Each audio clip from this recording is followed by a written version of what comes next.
On the day we were set to embark on our honeymoon, I was blindsided when Daniel handed me divorce papers instead. He announced, with a chilling detachment, that he was taking his entire family on what was supposed to be our trip. Coldly, he added, "If you have a problem with it, we can just go our separate ways."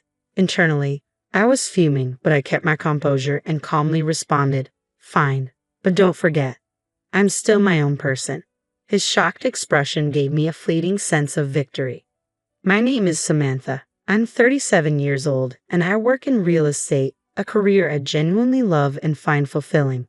I'm fortunate to have supportive colleagues, but despite my professional success, my personal life feels stagnant.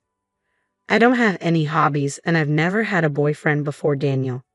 A growing concern had been weighing on me as I watched most of my friends marry in their 30s. I was one of the few still single, and it didn't help that my younger colleagues were progressively leaving the company, which left me with a pang of loneliness. Then, through a mutual friend, I met Daniel. He was 3 years younger than me, with a comforting smile that immediately drew me in. He didn't talk much. He preferred to listen, but he always made sure my opinions were valued whenever decisions had to be made. Having no prior experience in relationships, I quickly grew attached to him. As our relationship evolved, I brought up the idea of marriage, and Daniel agreed without hesitation. Marriage is a huge commitment. It's planning a wedding, a honeymoon, building a new home together. I was eager for us to make these decisions jointly, but Daniel always deferred to me, never sharing his preferences. Over time, this made him feel distant, less reliable. My dissatisfaction with him began to grow, especially when his mother came into the picture. Daniel's mother was nothing like him. Where he was easygoing, she was overbearing, rarely considering my views and often imposing her own. "Samantha, once you're married, you'll quit your job and focus on the home, right? You're not getting any younger. If you wait too long, you'll have trouble having kids," she remarked during one of our first meetings. "Daniel is working hard, so as a woman, you should concentrate on the family. It's a wife's duty to support her husband." She adhered to such outdated beliefs. Ironically, I earned more than Daniel, something he didn't mind but had mentioned to his parents. His mother, however, looked down on this. "A woman who earns more than a man isn't charming. Can you even manage household chores? A wife should cook, do laundry, clean, and take care of her husband's health. Can you do that?" she challenged, clearly underestimating me. Contrary to her assumptions, I had been living independently for years, managing all my household tasks without any issue. I had no intention of quitting my job after marriage either. I wanted to maintain a balance between my personal and professional life, but whenever his mother criticized me, Daniel remained silent. He didn't defend me, just nodded along with her. This planted seeds of doubt about his ability to stand up for me or be a reliable partner. His lack of support left me feeling uneasy about our future. I questioned whether I could truly rely on him when it mattered. Despite him being younger, I had hoped he might grow into a more dependable partner with time. But a part of me feared that if this marriage didn't work, I might never get married at all. My mind was in constant turmoil, torn between anxiety and longing, all while time moved forward without mercy. As the wedding preparations continued, from selecting a honeymoon destination to figuring out time off from work, my to-do list only grew, adding to my mounting unease. It was as if the more I tried to move forward, the heavier the weight of everything became. One day, I decided to discuss our plans with Daniel. Considering our busy work schedules, I brought up the idea of timing our honeymoon carefully. This might be our only chance to take a long vacation. "Should we plan the honeymoon during this time?" I asked. "Yeah, that sounds good to me," Daniel replied without much thought. It seemed like a rare opportunity, as both of us would be free from work simultaneously. However, the wedding venue I had always dreamed of was so popular that it was fully booked for over a year. Faced with this dilemma, I proposed an unconventional solution. "What do you think about having the honeymoon before the wedding?" I suggested. I looked into it, and some couples do that. If we wait to have the wedding first, it could be another 3 years before we can go on this trip. "If you're okay with it, Samantha, then I'm fine with it too," Daniel said without hesitation. His easy agreement gave me a sense of relief, but it also left me feeling conflicted. While part of me appreciated the lack of opposition, I wished he would share his own thoughts more often. His constant acceptance of my ideas felt bittersweet, as if he wasn't really invested. Still, I was glad that we could move forward without any disagreements, so I pressed ahead with planning our honeymoon and wedding. After much consideration, we settled on Europe as our destination. I had been torn between Florida and Europe right up until the last minute. Florida was closer, but I figured we could visit it any time. The allure of Italy and Spain was too strong to resist. I was eager to wander through their beautiful streets, savor delicious food, and indulge in shopping for stylish accessories and unique tableware to celebrate the start of our new life together. Once our schedules and destinations were aligned, I finalized all the arrangements about a month before our departure. By that time, my excitement was at its peak. This would be my first overseas trip, and I was buzzing with enthusiasm, my mind filled with thoughts of Europe. From buying travel essentials to planning our activities, I was entirely consumed by the thrill of what lay ahead. In the midst of all this excitement, any lingering frustrations I had with Daniel seemed to fade away. Everything was falling into place, until just a week before our honeymoon, Daniel brought up something unexpected. It was rare for him to make any requests, so I was immediately intrigued, wondering if it might have something to do with our trip. Maybe he had found a specific place he wanted to visit in Paris. Filled with curiosity, I waited for him to speak. I asked him, "What's on your mind, Daniel?" Quite innocently, he made his request. "I want to visit Finch Melody Auditorium while we're in Paris. Mom wants to go there." I was taken aback. "Your mother? Wait, what do you mean?" I stammered, struggling to process this sudden change in our plans. To Daniel, it seemed like an obvious addition. "Well, since everyone else is going," he explained as if it were the most natural thing in the world. I felt a wave of disbelief as I grappled with the realization that my honeymoon was being turned into a family vacation. "We'll all be together during the trip, right?" Daniel said casually, as if this bombshell wasn't shattering everything I had envisioned. "What do you mean by everyone?" I asked, confused. "It's our honeymoon. It should just be the two of us." Daniel remained unfazed. "My mom thinks it's normal for the whole family to come along." I was floored. "Daniel, I only made reservations for two. Just you and me. The booking deadline was a week ago. Today's the last day to confirm our plans, and I've only registered us," I said, trying to keep my composure. "It might still be possible for the whole family to join. If you talk to the travel agency, it might sort something out," Daniel suggested, his optimism almost infuriating. Before I could respond, the intercom buzzed. On the screen, I saw my in-laws standing outside with several bags. Without waiting for an invitation, they barged into the house. My mother-in-law's eyes gleamed with excitement as she announced, "I thought I'd drop off the luggage here since we're leaving soon. I'm so excited." Daniel quickly took control of the situation, ignoring my mounting frustration. "Just leave the luggage here," he said, leading them into the room as if this was completely normal. "Wait a minute," I interjected, desperately trying to halt the chaos. But my mother-in-law shot me a sharp look. "What's the matter, Samantha? I hope you're not saying you don't want us all to go together now," she challenged, her tone condescending. "I never agreed to this in the first place," I retorted, my voice firm. She dismissed me with a wave of her hand. "You heard her, she just said no," she stated, as if my objections were of no consequence. Then turning to Daniel, she coaxed him further. "But you always thought we would go together, right?" "Yeah," Daniel replied simply, supporting his mother's assumption without hesitation. My mother-in-law seized on his agreement, her smug smile growing. "It's completely normal for the husband's parents to go on the honeymoon. Don't you have any common sense?" Her words left me questioning everything, not just the trip, but the very foundation of my relationship with Daniel. As the tension escalated, she attempted to smooth things over with a troubling statement that only deepened my doubts. "I hope you won't ruin the trip with any unpleasantness. It's a special honeymoon, after all, and we all want to make good memories, right?" my mother-in-law said, her voice dripping with condescension. "I'll make sure to teach you some common sense this week before we leave." She spoke as if it were a given that she and the rest of the family would be joining us. I felt my frustration boiling over.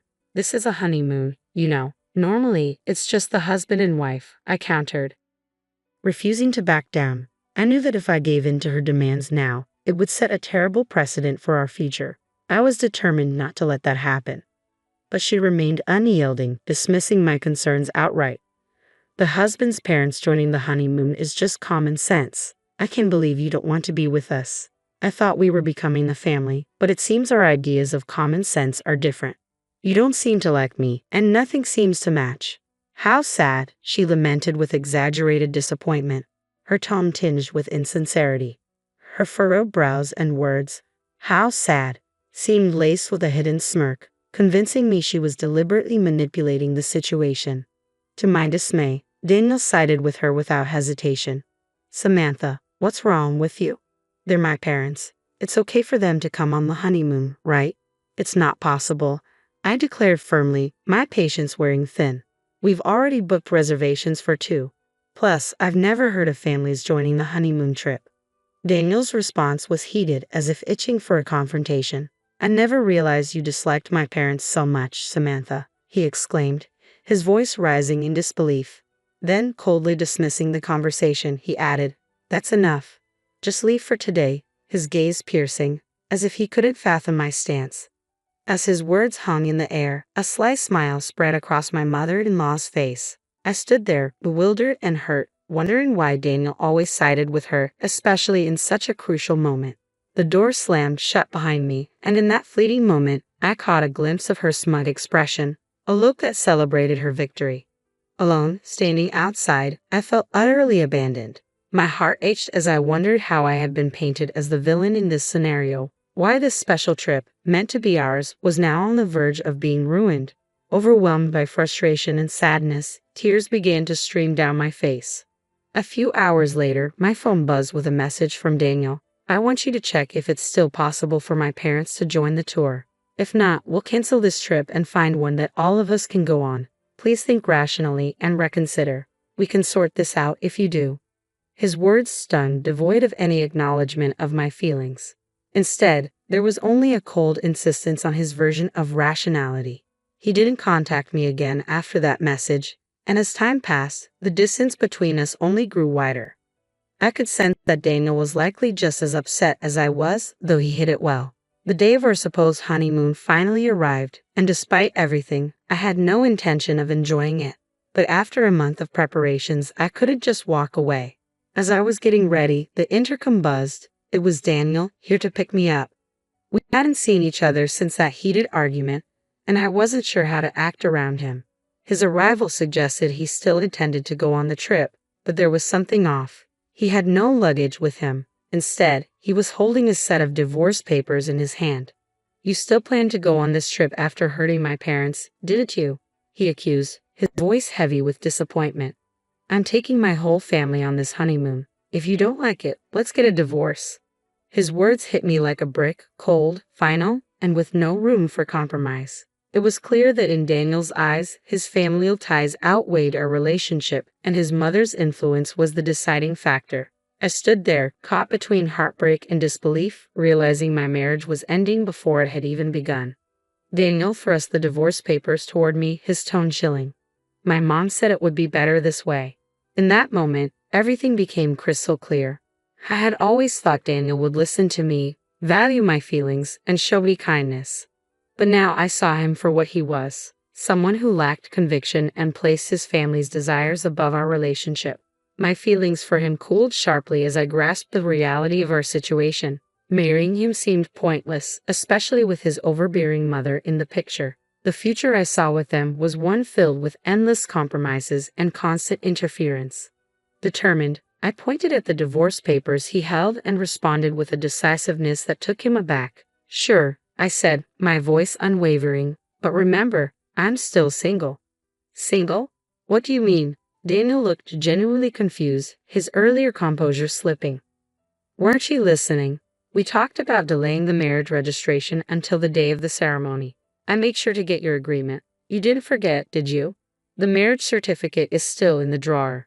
You even said, 'If you're fine with it, Samantha, then I'm fine too.' That's right, divorce or not, we're not even married yet, so there's no problem with me going on the honeymoon under my maiden name." For a brief moment, Daniel's face flickered with recognition before turning crimson with frustration. "Are you out of your mind? You're giving up on marriage just because of a honeymoon. Get a grip," he exclaimed, his tone rising. Matching his intensity, I responded firmly, "No, Daniel. I'm giving up on you because you've already made it clear where your priorities lie." I stood my ground, unwavering. This is the result of me being rational, I said firmly. You've shown where your priorities lie, and I have to protect my interests and well-being. This wasn't just about a trip, it was about standing up for myself and my autonomy in a relationship that was turning into a web of conditional terms and unreasonable expectations. I realized that I had been so eager to get married that I lost sight of the reality I was stepping into. I can be happy with someone who doesn't respect my opinions or support me, I continued, my voice steady. I'd rather stay single for life. Thanks for helping me see that haste truly does make waste. Daniel's expression softened as his voice wavered. Samantha, let's calm down and start over, okay? He pleaded, his eyes almost brimming with tears. But I wasn't swayed. My resolve had solidified. I was determined to break free. In a moment of clarity, I raised my voice. If you're so desperate for a family trip, why don't you go with your family of 3? This time, plan it all yourself from the reservations to the itinerary. After always relying on others, it's about time you understand how difficult it is. If you think you can handle it, go ahead. Take the reins, you indecisive man. Without hesitation, I pulled out the unsigned marriage certificate from the drawer and tore it into shreds right in front of him. His mouth fell open in shock, his face a mix of disbelief and panic. Do you understand how serious I am now? I asked, my voice unwavering. I refuse to have a future dictated by others. It's over between us. Go cry to your beloved mommy, you mama's boy. I turned and slammed the front door behind me, leaving the stunned Daniel in the silence of his own making. I could almost picture him running to his mother, seeking comfort and validation. That evening, I contacted the tour company to cancel our honeymoon reservations. Even though it was a last-minute cancellation and I faced a financial loss, the sense of liberation, knowing I had made a decision for my well-being, was worth every penny. Afterward, I decided to bill Daniel for the entire cost of the trip. It was his actions, after all, that led to this fiasco. It only seemed fair. Later, Daniel tried to shift the blame for our failed relationship onto me, spreading rumors among our friends and coworkers. But his attempts backfired. Among our circle, he quickly earned a reputation as a mama's boy, a label that stuck thanks to his past behavior. His bid for sympathy didn't gain him much favor. When I told my parents about the divorce, they were initially surprised but quickly supportive. Marriage isn't the only path to happiness, they reminded me. As long as you're happy, that's all that matters. Their words were a great comfort during such a turbulent time. On a brighter note, this ordeal reignited my passion for travel. Instead of letting the honeymoon go to waste, I decided to take my first solo trip. Traveling alone to overseas destinations was daunting at first, but it turned out to be incredibly fulfilling. I visited historic cities I had always dreamed of, and to my surprise, I found that I enjoyed the solitude. These solo adventures opened up a new realm of freedom and discovery for me. I began to love traveling on my terms, and now, I'm eagerly planning my next trip abroad. This new chapter of my life is one where I'm no longer defined by marriage or controlled by others' expectations. Instead, I'm embracing a life of exploration, of the world, and of myself.